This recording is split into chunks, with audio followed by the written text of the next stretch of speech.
I didn't even have time to think about it. I just shifted into a different kind of lawyer. I had the background to answer the questions, but a lot of the questions didn't have answers because the government didn't have answers, and you just had to find it. Welcome to the Lion's Den, hosted by Lance Bachmann. Hey everybody, welcome to the Lion's Den. I have a special guest for you, Trig Garibian, and if you own a business, you're going to want to listen to him because all he talks about and all he deals with is business law for the most part, business law. And we're going to talk about the shutdowns, what you can do. He believes more shutdowns are coming. He believes that this ain't over. We're going to talk about the Constitution. We're going to talk about the Wolf ruling, right, on the local level here. It was the county of Butler versus Wolf. We're going to talk about that. And then we're going to talk about the things you're seeing with landlords and businesses.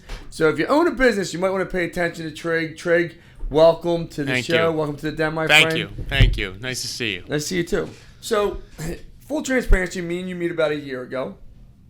I met your wife and you, and I think you have 3 daughters, right? And three daughters and a son, and we met at the gym. At the gym. 8 o'clock in the morning. There you go. And it's a true story. So you've reached out to me. Yep. And this is where people don't realize, no matter who you are or what you are, you better show up and do what you say you're going to do. We're going back and forth by text. We never even talked on the phone. You said I'll be at Lifetime Fitness, I think, right? Yep. It's good looking. That's why you keep yourself in shape. But, I said I'll be there at Saturday, 8 o'clock with Bernie.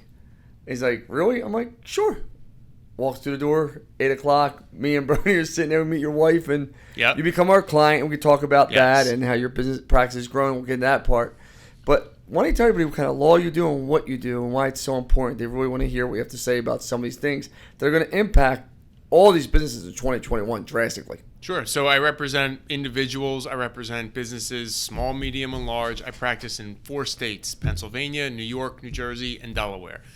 All different industries. I represent several clients internationally. And fortunately, having such a wide variety of clients, there's certain things, certain themes that you see with every client throughout all these representation. And then you see different experiences and different problems, and you have the opportunity to say to your clients, or the ability to say to your clients, yes, I've seen that before, and this is how we deal with it. Right now, what are you seeing the most of? Like, it's, we're in January, it's 2021, you just went through a crazy pandemic. Well, right now, so things evolved. In March, there was the shock effect. Nobody knew what to do. It was like everything came to a screeching halt. From 1 week to talking to clients about negotiating contracts and big transactions, all of a sudden we're talking about employment issues, CARES Act, what I'm allowed to do, what I'm not allowed to do, what are my employees' expectations of me. Now that's evolved. And now we're at the point that things are starting to come back, but my clients and, I'm sure your clients and businesses in every state, now they're preparing themselves for what can I expect, or how do I have to protect myself so I can avoid the shock next time if this thing exacerbates, if it gets worse, if there's another lockdown. And businesses want to be prepared so that they're not caught off guard next time around. In Philadelphia, I believe, and New York, you still can't be evicted as of today. Is that correct? So CDC issued an order that precludes people. You cannot be evicted for non-payment. Now, the CDC, if you've been affected by COVID, you can't be evicted. I think a common misconception is that tenants can do whatever they want. That's not the case. These protections are in place for folks who can't make payment. And if you've got somebody overstaying their lease, every state's different. Every locality is different. So it's hard to give a general statement, but generally the protections are for people who've been affected economically, not for tenants causing issues, not for breaches of lease, not for abusive situations, drug situations. So there's protections there. I'm hearing it's very hard to get into the court system because courts, a lot of them are on Zooms, they're virtual, they're backlogged. It's hard to get. Is that the case in some of these places? Yeah, so I practice in state court and federal court. Federal courts, in my experience, federal courts kept moving. Federal courts are electronic filing. They kept moving. Most of your business disputes, certainly your landlord-tenant disputes, they're in state court. New York was particularly affected. New York is just starting to come back. Pennsylvania and New Jersey, they're definitely. I had an in-person trial in Upper Darby, Pennsylvania. That was my first in-person trial since the pandemic started. New Jersey and Delaware have been exclusively by Zoom. Now, I'm assuming you represent a lot of businesses, Yes. owners. Yes. I'm assuming a lot of them are pissed. Yes. Pissed, sad, scared. They have. I mean, obviously, certain industries are hit more than others, but understandably. I mean, no offense, you're good looking. I like you, but you're like, besides an emergency dentist, you're the last person somebody wants to call. Right. And that's not being rude. You're great at what you do, but nobody wants to spend money on a business lawyer. Well, that's where you have to be there. I mean, from the beginning of the pandemic, when things went, as we all know, developed rapidly, and what I promised to my clients, and what I promised to myself was that I was going to be there for them, provide solutions, and basically I was on the phone 24/7, and I still am. I mean, a restaurant client is going to have a different concern from a construction client, who's going to have a different concern from a client who owns 3 hotels. And you just have to be there, and there's not a one-size-fits-all answer. And right now, being that we're just coming out of another shutdown again, right? People don't even know what to do. Like, people don't know, do I open back up? Is another shutdown coming? Some are saying it.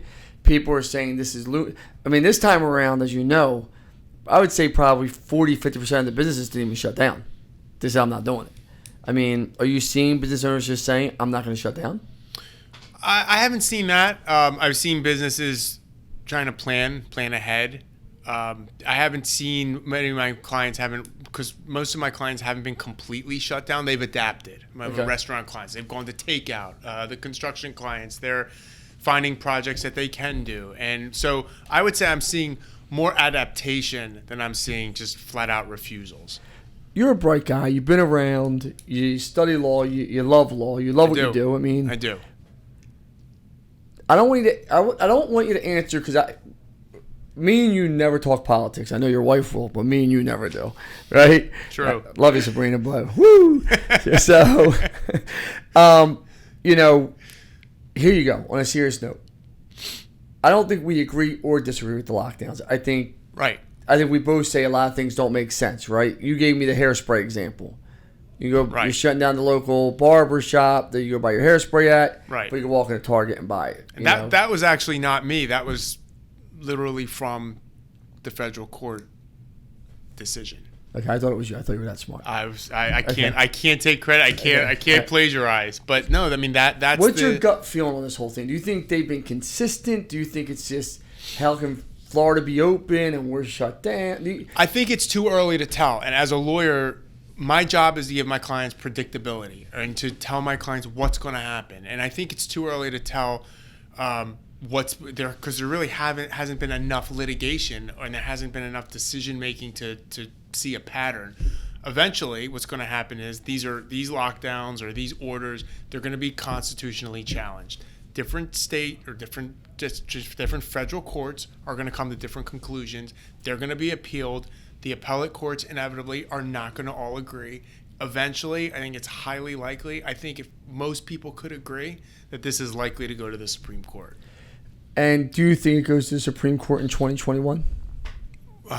I don't. It's possible. It's possible. It depends. It depends on what precipitates those decisions. If there's another lockdown, if the pandemic gets worse and it creates more orders that have to be appealed, it may very well go to the Supreme Court in 2021. Yeah, because people are looking over at England right now, if anyone's paying attention. Mm-hmm. And I think just last week they went on a full 6-week lockdown total. I mean, people are saying that's going to happen here next. Some are saying that. Some are saying there's no way. If that happens, could you see this accelerating to I mean, some states already ruled it's unconstitutional. You can't lock down. Right. Some states are saying they got stays. Some states are saying you can. And I think what it can't be state to state though, can it? Can it exist that way? No, it can't. And that's the thing. That's what these decisions, what the federal courts are deciding is what the state is doing constitutional. That's what a federal court decides. A federal court decides whether it's violating the due process or the First Amendment. Can the government tell you not to gather in a group of 20 or more? That's a question that a court decides. You can't have a different application of the Constitution in Pennsylvania than you have in Florida. And that's the point. That's why these things eventually go to the Supreme Court. Do you think people will take this all the way to the Supreme Court just in case? Because some people think, and I truly believe this. Now, I truly believe once you give some certain people power, they don't want to relinquish it. I'm a true believer in that. Sorry, I know I got politician friends, but I just don't believe everyone's good. I believe the majority of people are good till they get given so much power. I know a lot of people feel like these lockdowns are going to become more and more consistent. Some people are like, no, once the vaccine's here in March, April, it's over. Could you see this becoming a new norm? Hey, listen, you gave the example of power outage out in California. Lockdown. Could you see people doing this? Well, I mean, that's why I always say to people, it's more important. The result is not as important as how the judge got there. Because if somebody says to me, how did the judge rule in that case? I'll tell them, but I care more about the decision-making process that went into that. What test did the judge apply? Because this particular order, whether it's upheld or not, is going to be the next order is going to be held to the same standard. And I want to be able to see, if I may agree with this order, the next order, it may be horrific. And I want to know that I can challenge it, and I want to know the test. That's what's in flux right now. Nobody knows what constitutional tests are applying to these, whether you call it a lockdown order or a restriction, or in Pennsylvania, what's a life-sustaining business, what's not a life-sustaining business. The hairspray example. If I can't go buy hairspray at the local barbershop, why should I be able to go to Target and buy the hairspray? And I think that was a great point that the judge made. There's some great quotes in that case, in that decision. There's talking about, the government, the limits on governmental power. It's most important in a time of an emergency because that's when the government's most likely to over-intrude. And that's what I think people are reacting to. Well, I think people have Americans uniquely are reacting like that. I think whether you agree with all these lockdowns, listen, I think everyone could agree back in March. Even I got scared. We talked. I was like, whoa, this is... And I'm not saying people haven't died, Trig. You right. see, I've seen... Right. It's sad, right? But we all know the risk now. Right. And someone gave me the example. You can walk down Philadelphia in Kensington, and you can shoot heroin, and a cop isn't allowed to arrest you. Right? That's just true, right? You can just shoot heroin. New York Times, New York, shoot heroin in front of everyone, people walking by, no one's arresting you. But you'll get arrested if you open up your restaurant because of COVID. Well, I think, it's pretty crazy. Yeah, I mean, we're talking about whether things are enforced or not. What I care about, and this is what, as far as the business closures, what I care about is what is the distinction? And this distinction has to make sense. And that's what courts care about. It has to be... Do you think they make sense overall? I'm just asking, do you think this... I think some... 185 people on a plane makes sense, but a small restaurant, you can't be 6 feet apart. Wait, so I think some restrictions... I think some restrictions are logical. I think we can't pretend... my personal opinion. That's not happening. Open everything up as if there was no situation, no pandemic. But also, I do have concerns, and I think everybody, to some extent, has concerns that there would be an overreach, and that at what point does a restriction become unreasonable or unrelated to the goal that the government is trying to achieve? Every order is different. There is no one size fits all answer to that. I guess my question would be better is, do you think they've been consistent with the things that they're doing? Meaning, no. Okay. That was the word. No. And that's where everyone, I think, whether you're Republican or Democrats, kind of it doesn't make... No. It's not consistent. I don't think it's been consistent. I think there's that's the sad part. There's a human aspect to it. I tend to see the good in people. I tend to think that I take the approach in my own mind. I tend to think that people are doing their best. Not everybody has to like every politician. I do fundamentally believe that people are doing their best under a surprise situation. I think now you can kind of, we're talking about March, April, May. Mm-hmm. Now I think that you can't really say that as much. We've had a year almost to digest this situation, but in the beginning, and a lot of the restrictions that are being challenged now are restrictions and lockdown and orders from last spring. So I tend to give them the benefit of the doubt, and I do see human error, and I think that's okay. Do you think it's political at this point, the decisions? To an extent. There's always some politics. I think you'd be crazy. But don't you think that's crazy? It's unfortunate. I don't think, it's not realistic to think that there's no politics involved. I don't think it's all political, but I think that's why we have courts. I think that's why we've got 3 branches of government. We've got an executive branch, we've got a legislative branch, and a judicial branch. And each one of them checks each other. And if the executive tries to do something that's unconstitutional, somebody's going to challenge it, and the court has the power to essentially rule it unconstitutional. And that's how our system's designed. So the county of Butler won against Thomas Wolfe on the first level court in federal court, correct? The Western District of Pennsylvania. Yeah, the trial level, the district court. The third circuit, the appellate court stayed the ruling. And right now that's where we are. And they either have to rule on it, correct? Third Circuit, or they have to send up to the Supreme Court. Well, at correct? some point, if the circuits disagree, is a stay an overruling saying I rule? No, it's a stay. It's a stay. Okay. Yeah. So, if the circuits disagree on, meaning the Third Circuit, the Second Circuit, within each circuit, there's a number of states. If the circuits disagree, generally, it gets resolved by the Supreme Court. If the Supreme Court accepts it, every situation is different. It may go up on appeal to the Supreme Court on an issue that we think is the most side tangential issue we never thought of. And that's why I think people, like when you read a Supreme Court decision, you always have to look at what the issue is. It may have nothing to do with the lockdowns. It could be something totally unrelated. If you were a betting man, and just from what you know, and the arguments that the judge, the test that you call it, the test, would the Supreme Court uphold Butler County or overrule Butler County, do you think? Would it I can't answer it because it would depend on what the Third Circuit says. And the Third Circuit didn't issue an opinion.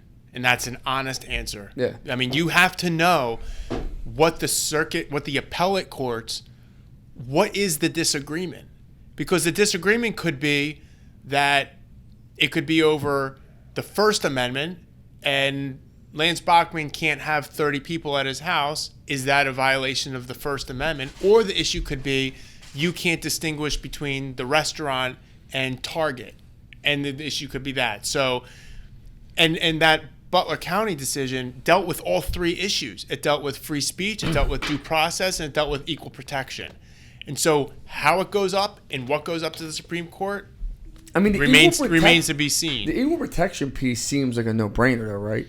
Like, I think that's the strong. Yes, like the small business guy gets screwed. It seems that way through this process. Well, if you lived and watched anything, and if you, in my world, advised businesses during that 4-month time period, and people were asking you, particularly my clients, say in the construction industry, am I life-sustaining? And you couldn't answer that question the same way in June that you answered it in March. You understand that it was a changing definition, and that's a problem. It almost seems arbitrary, and that's not okay. That's not constitutional. So on that issue, to your point, yeah, is there equal protection? If the goalpost keeps getting moved, no. That's the whole idea. I think it's where people feel like that's why it failed. The goalpost is getting moved, and whether you agree with the lockdowns or not, I think people. I think if you agree with the lockdowns or not, people say, "Well, I worked 20 years for my business, and I serve food. Just going to give you that, or I sell food." I'm a deli, right, or a small restaurant. Well, you walk into a Walmart, And I used the example the other day when I came in from Costco's. Christmas Eve, I went to go get food. Costco's was packed. Nobody was 6 feet apart. People were wearing masks. People were just grabbing carts that weren't cleaned. And it's like Costco's has lobbyists, and people don't understand that. The local gym around the corner doesn't. And that's a problem. Like you said, the goalpost is being moved. Why are they open, but they're not? I think that's the point that the judge made in the Butler County case in the Western District. And people, there's a long line of cases that goes all the way back to the smallpox epidemic and vaccination law. And there are differences in different courts around the country. Different federal courts have reached different conclusions. But for me, that's the part that resonated with me the most. Why should one business? That's the part that in that decision that I felt like kind of hit me in the gut, because I represent most of those smaller businesses, the medium businesses. Why is the standard different? Why is it okay to stand in this store and it's not okay to stand in that store? And I think ultimately, that's what the Constitution protects, or should protect, as long as the courts apply the tests, should protect those smaller businesses, give them that equal protection under the laws. Let's talk about that. You represent small, mid-sized businesses. I got to know you. You care. You're a good guy. You're not, people have this perception of lawyers. I think they're all dirtbags, sharks, right? I mean, they do. Like, they're just a lot of people. But you, Lawrence Cockman, like I can name sale. Like I named about the 7-8 lawyers. I do care. That care. Yeah, I do. That aren't. That you're not a vampire. Aggressive. You're aggressive, which is good though. I think for anyone to be a lawyer, you're going to be somewhat aggressive. Right. I mean, if you're married to another lawyer, I couldn't imagine what a conversation at dinner at. It's like, but you're going to be aggressive, but you care. I've seen you deal with clients. I referred people to you, like nothing but positive things to say. Can you tell me why that? Did you grow up in that environment? Was your father a lawyer? Like, what makes you care so much about? I love the fact that you care about small business and mid-sized business, because obviously that's pretty much all I represent. Even though I have clients bigger, but for the most part, small, mid, but you care. Well, I always wanted to. I knew I had. At one point in my life, I wanted to be a doctor, and then it's just decided that wasn't the right fit. I did not grow up in a family of lawyers, but I knew that I wanted to have a profession. I knew I wanted to run my own business at some point in my life, but I wanted to do something that involved trust. I didn't want to just have a transactional relationship. And I went to college. I applied to several law schools. I was accepted to several law schools. Wasn't quite sure about law school. At the last minute, I decided, okay, I want to go to law school. So I was not the guy I want to be a lawyer since I was 10 years old. That's just not me. But once, I enjoyed law school. And then once I started practicing, I gained experience. I had the fortune to be at some excellent firms. But once I started developing my own client relationships and when I opened my own practice, for me, it just took off in the sense of my investment in my work. For me, it was everything I loved. It naturally became everything I always hoped it would be. When I met you, we talked. You had goals. You want to build this firm up. You want to grow over a year ago. About a year ago right now almost. Yeah. Ballpark. And March 17th, 18 comes around. Pandemic hits. Boom. You're like, Jesus Lord. Does business start going? I mean, I know I was on the phone with you at night. You were up at 10, 11, still working. Right. What's going through your mind at this point? I mean, 2020 for me was going to be, it was like, I think for everybody, it's a fresh year. It's a new decade. February 2nd, I broke my collarbone. March comes around. I'm just starting to join the world again. I'm like, I'm taking off the sling. I go to New York. I had a court appearance in New York. All of a sudden, no more New York, no more train, no more leaving the house, just like everybody else. For me, as I mentioned before, I still have clients with needs, vastly different needs. Now the questions are, am I even allowed to open? Am I allowed to lay off employees? Am I allowed to keep employees? am I allowed to bring my employees into work? And it was, I didn't even have time to think about it. I just shifted into a different kind of lawyer. I had the background to answer the questions, but a lot of the questions didn't have answers because the government didn't have answers, and you just had to find it. And that's still happening to an extent, but the rush and the adrenaline and how amazing that time period was, I'll never forget. I think a lot of people, if you look back, sometimes I go online just to read the articles or just to see the news clips from that time period, because I don't think we'll ever, you never say never, but that kind of screeching halt for society was an experience. It made me stronger. And let's just talk about that. When I met you, full transparency, I was telling you, hey, listen, you're a good-looking guy. I was like, I don't blame your wife for getting 4 kids with you. I don't blame her. You keep losing weight, she's never going to keep her hands off you. So you might have another kid. But you didn't want to do social media. You were like, nah, I'm against that. I'm a lawyer.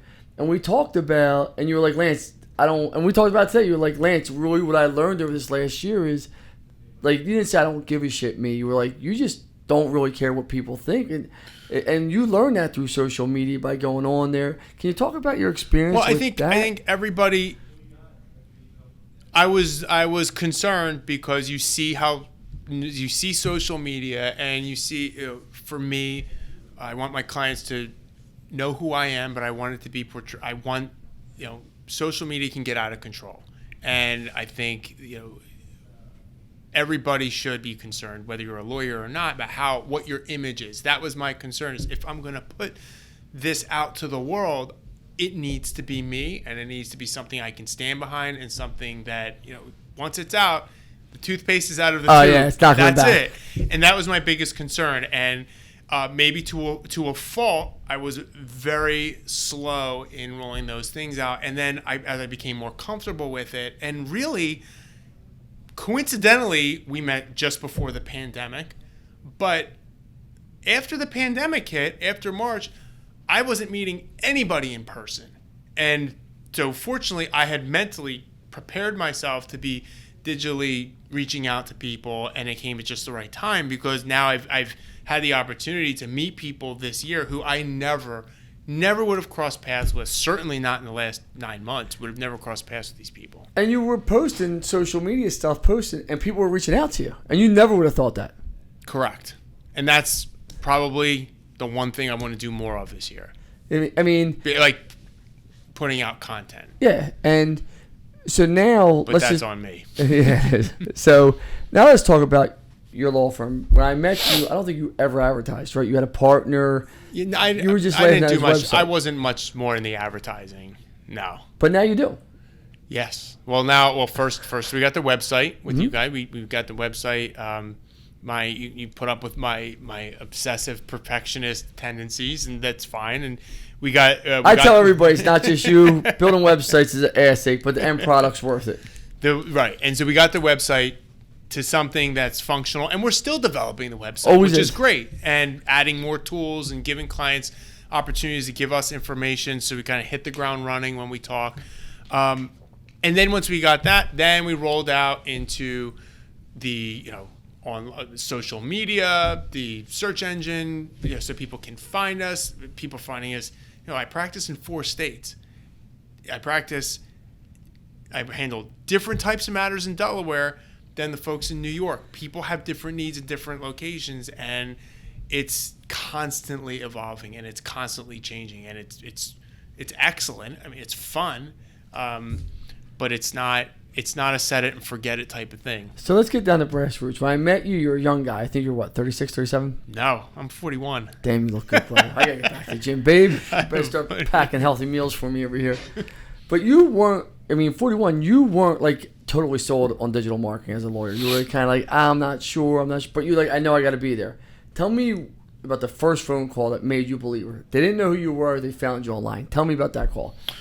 Well, I would say, so I did do some advertising, nothing what we've done, some reaching out. And then, one of the biggest things I heard that surprised me was somebody said to me, look, I saw a lot of people online. I saw a lot of lawyers. The reason I reached out to you was because of the reviews. And that completely, I did not expect that at all. Who told you to get reviews? You told me to get Lance Bachmann told me to get reviews. They matter. And it's not something I like to do. It's not once I got in the first couple of times I asked, I was very, obviously at the appropriate time, if you're willing to, you still feel uncomfortable. Get it out there. Yeah, I mean, it's just it's because you're focused on the work, and asking someone for a review if it's not in your nature. But people, I've found on the positive side, people love to do it. They just have to be asked. It's like a lot of things. So I always thought that people kind of scrolled past reviews, and I was surprised at people who not only told me they read the reviews, they told me which review they read that spoke to them, which is somebody else's review. I've had my opposing counsel put reviews and say, talk about me, and I've done the same for them. So, the digital, it's one thing to advertise. I think there's that aspect of it, but what I consider the organic part is what the people who found you say about their experience with you, and then getting that out there so people actually see it. That's the next step. It's funny you said it. What people say about you is, and I know you still feel comfortable asking for reviews, but I've always said to people, if you do a good job for people, why not ask people for it? Because so many people do feel uncomfortable. Right. I don't feel uncomfortable. I'm like, hey, listen, are you happy? If you're happy, hey, listen, right? Exactly. And because you work so hard and you put so much time in, people need to know that. And the problem is you can tell people what you'll do for them. You can. But it's 100 times more impactful when someone else tells them. Agreed. And people read reviews. I tell people that all the time. Even me, and I don't buy anything online. I always send it to my wife on Amazon. I hate Amazon, but I was just buying something for my shore house. I said, babe, it was a 4-star review, only 72 reviews. She said, send it to me. I'll find some with more reviews and a better product. So my wife just offered only 70-some reviews and 72, like a 4 and a 72. My wife was going with something else. Right. And for me, for a lawyer, it's a special relationship with the client. It's a confidential relationship. And so I also, do it in such a way that they know that when they put something out there, it's not going to be connected to them. That there's a layer to that. Every industry, advertising or reaching out, the digital marketing for a lawyer is not the same as it is for Amazon or for a skateboard manufacturer. We've had to address that, and I think we've done a great job of it. What is the biggest thing you like about digital marketing? The ability to reach that many people around the world, no matter what's going on in the world. Not having to, I've had people reach out to me from the Middle East, who have found me. You would have never crossed paths with these people. It's the same thing in business as it is socially. If you meet a friend online, it's somebody you have a connection with. That's rewarding. That's amazing. People meet each other online. Business-wise, it's the same thing. And people, especially now, especially the way people conduct business now. Somebody in Singapore has got a Delaware company, and they want to file a lawsuit or dissolve the company or grow the company, take on investors. They need a Delaware lawyer. And I don't know how that person would find me other than digital marketing. I'm not taking regular trips to Singapore. They're not taking regular trips to Wilmington. So that's what I love the most. Easily finding people I never would have met otherwise.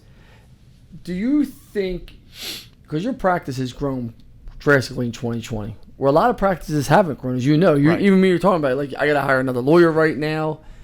Do you think digital marketing definitely helped you during 2020, being that business changed so drastically for everybody? Absolutely. But not just the digital marketing, it's the work we put into the digital marketing, making sure that it's relevant. What we've done is decide or try to anticipate what people need, not telling people what we do and then convincing them that they need it, just being there for people, offering solutions, but your advertising or your marketing and what you're putting out there, your message needs to be different in January 2021 from what it was in January 2020. Big time. So, I mean, that's how I approach that, is trying to understand what people want from me, not what I want from them. I know you have differences with other lawyers where you're willing to talk to somebody for an hour, 2, 3 hours, whatever, for free to get to know them and have that conversation. Absolutely. Where a lot of business lawyers won't. They're like, right away, come in, send an appointment, right. $300, $500 an hour. Right.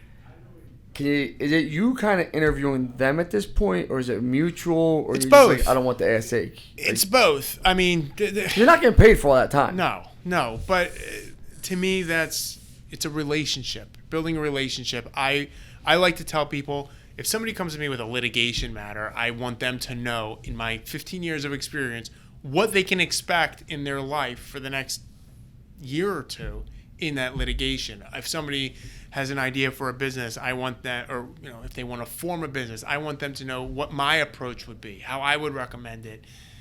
That may not, you have to figure out if you're a good fit, because if you're not, I don't want the money. No amount of money is going to make that worth it. So I think it's both. I think somebody, the client or the potential client, they have to be comfortable with me and my approach. Fortunately, that's generally the case, and I have to be comfortable that this client understands sort of what they're getting into, and that they're going to be, at the end of the day, they're going to be happy with me, happy with the process, and fortunately, it generally ends up that way. And I think that's it's more important to establish that comfort level than to automatically establish a transaction. That's a short-term view of things. You're hiring another lawyer right now. Your firm's growing. Congratulations to you. But you've been in business now for a while. What's been your biggest failure, and what did you learn from it? Because people just think Trig's good looking, he's charismatic. This is all easy for you. I'm sure you were sitting in that office one night, like every true entrepreneur, saying, "What the hell am I doing?" I think that my biggest failure was trying to do everything. Trying to do the advertising, trying to do the marketing, trying to do the finances, trying to handle everything, because I have a way. Like most entrepreneurs, you think everything you do and every system that you've put into place is the best one. Letting go of that has drastically improved my time management and my ability to be there for what my clients need, which is a lawyer. My failure was in the beginning holding on to all of that, because I wasn't home enough. Physically, it eats you up. So I learned that I don't know everything. It took me 40 years to learn it, but I learned it. Obviously, you carefully delegate things, but I don't think that's unique to me as a lawyer. I think for every business, there's certain things you delegate, and it's been actually quite rewarding, and I have to continue to be better at that. What's your biggest success in all these years? What would you say if you had that moment in time? This is my biggest success, and besides getting married, having kids, that's the obvious. But what's your biggest success? I mean, from a business perspective, sitting here now on January 5th, I feel the most proud that I steered my practice and the best that I could my clients through this year. I think everybody thought the world was going to end in March, and I just kind of reached deep down, stayed calm, and I honestly, sitting here, it's not over, and I'm not like looking back and everything's good now, but I think my biggest success was staying steady in the last 9 months and responding to my clients, and just turning that dramatically. I don't know how it happened, but I'm proud that we did it. I mean, we talked. And my team did it. It's not just me. No, I'm proud of my business that we did that. But we talked. So many people we felt was using COVID as an excuse not to work, not to get things done. You actually and me. We've talked for sure. You kind of did what we did. We doubled down. You doubled down. Do you think that was a conscious decision, or do you think that was a fight or flight decision for you? Fight or flight all day long, and I didn't know I had it in me. Okay, I'm asking. That's why. That's why I didn't even think about it. Started doing more content, started doing more research. I mean, CARES Act, PPP, all that stuff. Whoever thought? There's no precedent for that. No. There's no PPP lawyer in January of 2020. All of a sudden in March, you've got this huge CARES Act is passed by Congress. The first thing I did was I went on my iPad, I diagrammed it out, I color-coded it, and I posted it on Facebook. I mean, I'm not billing for that. There's no income for that. I just did it. And it was that was very liberating. I mean, the need, and I think the catastrophe of the whole situation was cathartic. It was I was okay with that, and it brought out a strength that I think a lot of us didn't know we had. I know you know a ton about PPP because we talked about it. You know it inside and out. On a personal level, do you think the government's given the businesses enough money through such a crying, crazy year? I don't think there's ever enough. I think I think the government has been there for businesses. I think, and it relates to the closures. I think what businesses need to know is that they're supported. Whether a business gets $50,000 or $100,000, it's inherently unfair to shut down a business and also not give that business help. And to shut it down without the business knowing why. Why am I shut down, but this business is not shut down? Some people say that there's going to be a lot of lawsuits the government has to deal with for shutting businesses down and closing them, and then saying you don't have a right to earn, but I'm not going to compensate you. Almost like eminent domain.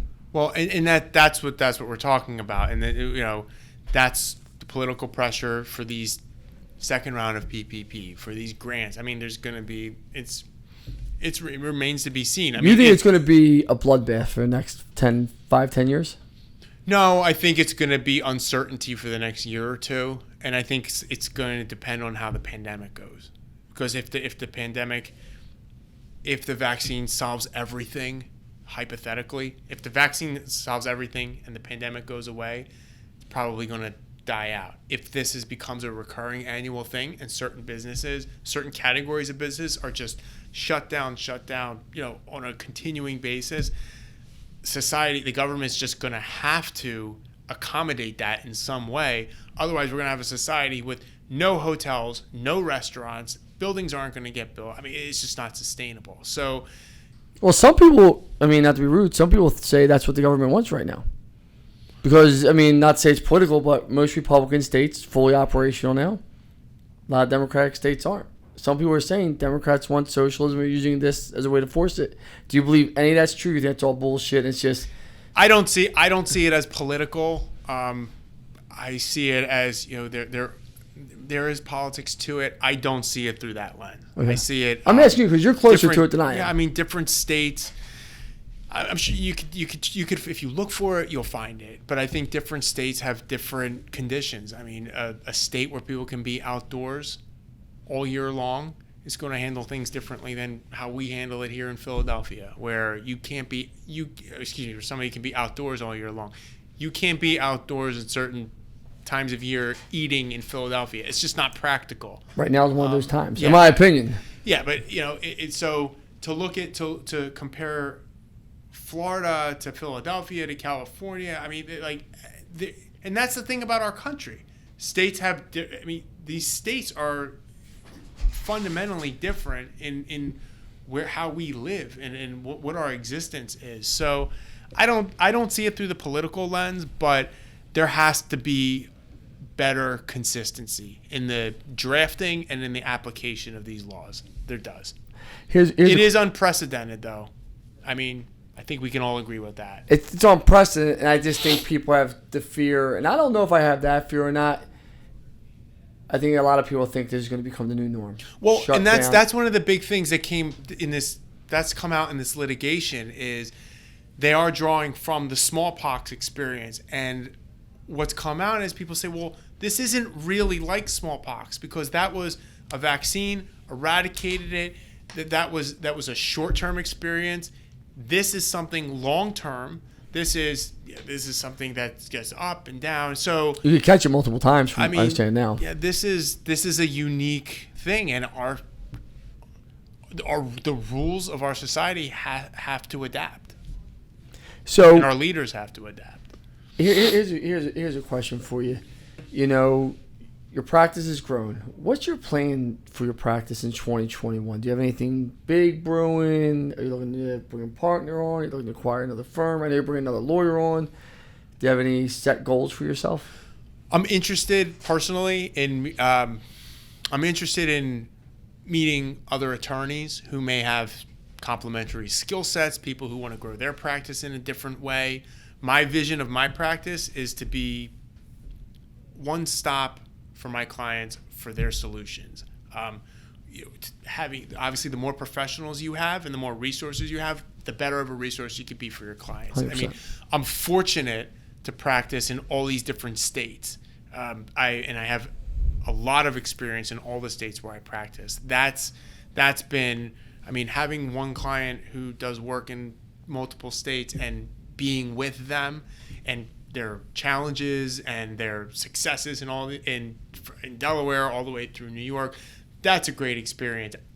Some people, that's too much. Some lawyers, that's exhausting. They have no interest in that. I'm interested in working with and teaming up with lawyers who share that vision. And that's something for 2021. I would like to really grow. I'd like to find people who have that similar mindset.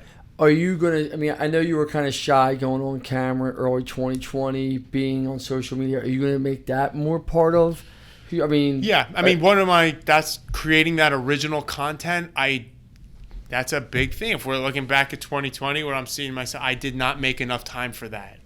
It was a good thing because I was busy, but doing the work is one thing, but sort of creating the content from that work and the knowledge and sharing that out to the world, I need to do a better job at that. And that's something, whether it's video, written, anything, any format that takes, that is definitely a plan, and I need to do it on a regular basis. How would you say on the final roar, you're an entrepreneur, you built your own practice, you go out and buy a practice, right? I always say it's a different skill set going out and buying something and going out and starting from scratch. There's two distinct different skill sets, right? What would you say from an entrepreneur standpoint? How has digital marketing and social media impacted you? How has it changed your thought process? It's given me power. I mean, I feel empowered that I know and confident that I know how many people I can reach. I mean, I was very skeptical. I did not think that people looked for an attorney on Google. That, for example, I was wrong. It's given me that confidence, and I know that people will find our firm online. People will see our message online. And for me, from somebody who was skeptical, from somebody who thought, and I think you would admit, that this digital marketing industry does get a bad rap. I mean, there are people who are skeptical even now. I just decided to do it, and because I was tired of hearing myself ask, what if I tried this? And I decided to try it, and if it didn't work out, it didn't work out. And that's sort of like starting a business. You start your business. If it doesn't work out, it doesn't work out. Fortunately for me, this has been an amazing experience. I'm in the first year. I would say the first 3 to 4 months for me was a learning curve. Then the pandemic hit. I mean, but the more I'm involved in it, the more I change my approach. Hold on, can you repeat that? The more you're what? What did I say? The more you're involved. Oh, the more I'm involved in it, absolutely. But a lot of people think it's just to set it, forget it, hire us, and it's not that. I tell people that, and they're like, well, I don't have time for it. I'm like, well, you don't have time for the results. No, I mean, the website's a perfect example. My website, I was very happy with the aesthetics, but then I thought to myself, well, okay, somebody comes to my website, what's their experience? What information am I getting other than a message? Well, maybe there's some more information they can give to me so that we start 3 steps ahead on that first conversation. And I hope to do more of that and just really digest what's coming in, change it. Like I said, and then the more I'm doing that, the more quality the interactions are. if I have 1,000 interactions and they're all superficial, that's not good for anybody. It's not the person who's reaching out to me. It's not a good use of their time. It's not a good use of my time. What my goal is to make, basically, even put more of myself out there so that we're getting more quality connections. And it's happening, but I'm going to keep putting more into it. And this will be my final last question for you. Sure. You got 4 kids, great wife. Yeah. You're competitive. You're very competitive. I mean, you're very smooth talking. You're polished. You have the look. But I know right. If someone looks from the outside, they say he's a wine drinker, champagne. You're not. You're more of a you're just in every.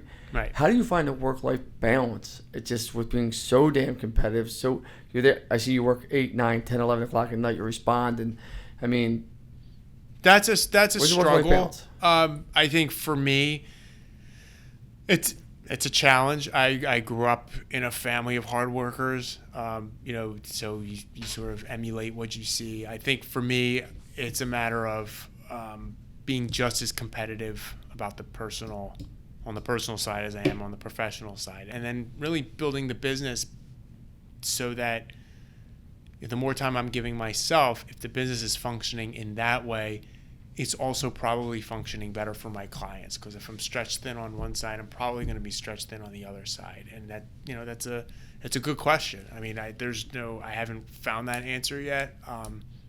That's one of the challenges on the digital marketing, because your business will grow.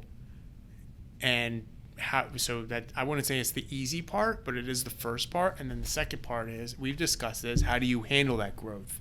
That's my 2021 challenge.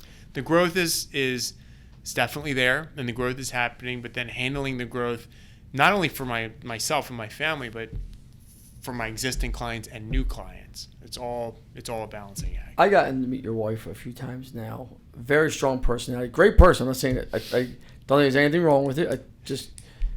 She seems like she has your back 500%. Do you think that's a key part to you? Yeah. She's the reason I started my firm. With her 3 weeks out of the hospital with our third daughter. She was tired of hearing me talk about it, and she's the reason I started. I think that's amazing. She's everything. I wouldn't have started it without her. I'd be 41 and still talking about starting my firm. And she has been, every step of the way has been sort of an encouraging force, and I know she would have it no other way. It makes life a little easier, right? Yes, and now my daughters are taking her role. my oldest daughter picked out my tie, so nice tie. So I'm, but yeah, I mean, having and my wife, my staff, it's not just, to me, it's your name, as a law firm, your name is on it. Your name is on the firm, but it's not just you. And that's, I mean, particularly in a law firm, you're the product as the attorney, but there's a lot more that goes into it. And none of that happens without supportive family and supportive staff. That's what I'd like to increase, is the support, because I know the client experience is better. Good. Well, everybody, Trig, if you have any questions about your business, reach out to him, because he knows PPP, he knows business law. Trig, thank you so much for being here. Thanks for having me. I appreciate it, man. You're the best. Thank you.